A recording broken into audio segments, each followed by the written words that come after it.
I would take the opposite. The gentleman's time has expired. The gentleman from Florida, Mr. Giminez, is recognized for 5 minutes. Thank you, and I won't take 5 minutes. Look, I sit on the select committee on competition between the Communist Chinese Party and the United States, and here's what I've found so far. Nothing that the CCP does is innocuous. It's all nefarious. There are no entities that don't have, they should not be an entity of concern when it concerns China, even a private company or a university, because they're all required to share information with the PLA and the CCP. And so, from my point of view, it's better to be. This is the Committee on Homeland Security, and we oversee the Department of Homeland Security. And nothing to me is more important than the homeland and the security of this homeland. And so if it's going to be a little bit overbroad, so be it. I'd rather be overbroad than be too narrow and make a mistake on it. And so I support this legislation, and I hope that the rest of the committee does, and it truly becomes bipartisan. Mr. Giminez, will you yield for 1 second? I will yield.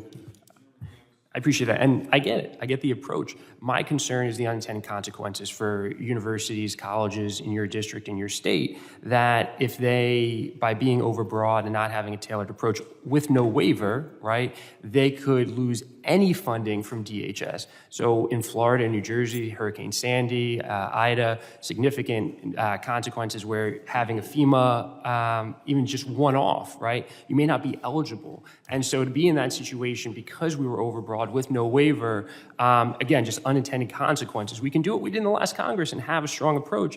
To me, this may create some outcomes that we do not intend for, and that's all I'm trying to caution against. I yield back. And I'll reclaim my time.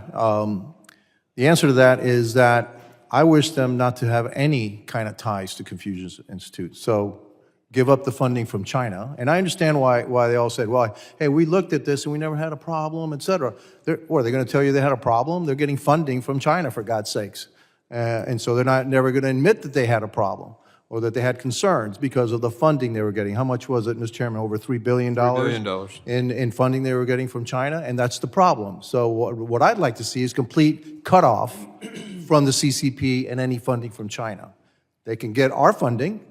They shouldn't have any funding from China because all of it has nefarious consequences or nefarious intentions, all of it. They want to steal our intellectual property. They want to bury themselves into educational institutions.